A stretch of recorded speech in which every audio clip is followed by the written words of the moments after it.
ధృతరాష్ట్రుడు పలికెను, ఓ సంజయ, ధర్మభూమి అయిన కురుక్షేత్రంలో కూడియుండి మరియు యుద్ధకాంక్షతో ఉన్న నా పుత్రులు మరియు పాండుపుత్రులు ఏమి చేస్తున్నారు?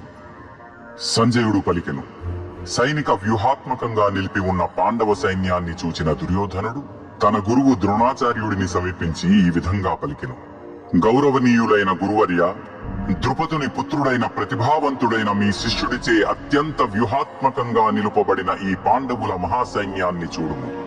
వారి పక్షాన సైన్యంలో ఉన్న ఎంతో మంది శక్తివంతమైన యోధులను వీక్షించండి. యుయుధానుడు, విరాటుడు మరియు ద్రుపదుడు వంటి వారు గొప్ప ధనస్సులను ధరించి ఉన్నారు మరియు వారు యుద్ధ శౌర్యంలో భీమార్జునులతో సమానమైన వారు. అక్కడున్న పరాక్రమవంతులైన దృష్టకేతుడు, చేకితానుడు, వీరుడైన కాశీరాజు, పురుజిత్తు, కుంతిభోజుడు మరియు శైవ్యుడు వీరందరూ ఉత్తమ పురుషులే. వారి సైన్యంలో ఇంకా ధైర్యశాలి యుధామన్యుడు, వీరుడైన ఉత్తమౌజుడు, సుభద్ర కుమారుడు అభిమన్యుడు మరియు ద్రౌపదీ పుత్రులు ఉన్నారు. వీరందరూ శ్రేష్టమైన యుద్ధ వీరులే. ఓ బ్రాహ్మణోత్తమ, మన పక్షంలో ఉన్న ప్రధాన యోధుల గురించి కూడా వినుము. వీరు నాయకులుగా అత్యంత యోగ్యమైన వారు. మీ ఎరుకకై ఇప్పుడు వీరి గురించి తెలుపుచున్నాను. మీరును, భీష్ముడు, కర్ణుడు, కృపాచార్యుడు, అశ్వత్థామ, వికర్ణుడు మరియు భూరిశ్రవుడు వీరందరూ ఎప్పటికీ యుద్ధములో విజయులే. ఇంకా చాలా మంది వీరయోధులు కూడా నా కోసం ప్రాణాలు అర్పించటానికి సిద్ధంగా ఉన్నారు. వీరందరూ యుద్ధ విద్యలో ప్రావీణ్యం కలవారు మరియు అనేక రకములైన ఆయుధములను కలిగి ఉన్నారు. మన సైనిక బలం అపరిమితమైనది మరియు మనం భీష్మ పితామహుడిచే రక్షింపబడుతున్నాము. కానీ భీముడిచే జాగ్రత్తగా ఏర్పాటు చేయబడి రక్షింపబడుతున్న పాండవ సైన్యం పరిమితమైనది. కావున కౌరవ సేనా నాయకులందరికీ మీ వ్యూహాత్మక స్థానాలను పరిరక్షిస్తూ భీష్మ పితామహుడికి పూర్తి సహకారం అందించమని పిలుపునిస్తున్నాను. అప్పుడు కురువృద్ధుడు, మహోన్నత మూల పురుషుడైన భీష్మ పితామహుడు సింహంలా గర్జించాడు మరియు తన శంఖాన్ని పెద్ద శబ్దంతో పూరిస్తూ దుర్యోధనుడికి హర్షమును కలగజేసెను. ఆ తరువాత శంఖములు, డోళ్లు, ఢంకాలు, భేరీలు మరియు కొమ్ము వాయిద్యములు ఒక్కసారిగా మ్రోగినవి మరియు వాటన్నిటి కలిసిన శబ్దం భయానకముగా ఉండేది.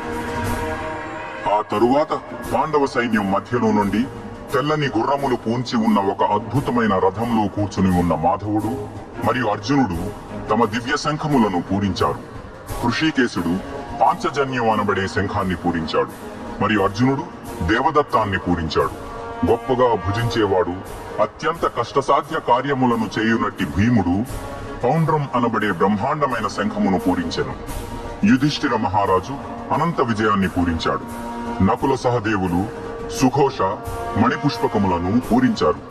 గొప్ప విలుకాడైన కాశీరాజు, మహారథుడైన శిఖండి, దృష్టద్యుమ్నుడు, విరాటుడు మరియు అజేయుడైన సాత్యకి, ద్రుపదుడు, ద్రౌపది యొక్క 5 కుమారుడు మరియు భుజబలము కలవాడు, సుభద్రాపుత్రుడు అయిన అభిమన్యుడు వీరందరూ తమ తమ శంఖములను పూరించారు.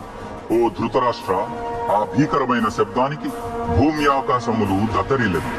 అది మీ తనయుల హృదయాలను బ్రద్దలు చేసెను. ఆ సమయంలో తన రథం జెండాపై హనుమంతుని చిహ్నం కలిగి ఉన్న పాండుపుత్రుడు అర్జునుడు తన ధనస్సును తీసుకున్నాడు. సమరానికి ఎదురుగా నిలిచి ఉన్న మీ పుత్రులను చూసి, ఓ రాజా, అర్జునుడు శ్రీకృష్ణుడితో ఇలా అన్నాడు, ఓ అచ్యుత, శ్రీకృష్ణ, దయచేసి నా రథాన్ని 2 సైన్యాల మధ్యకి తీసుకువెళ్ళుము.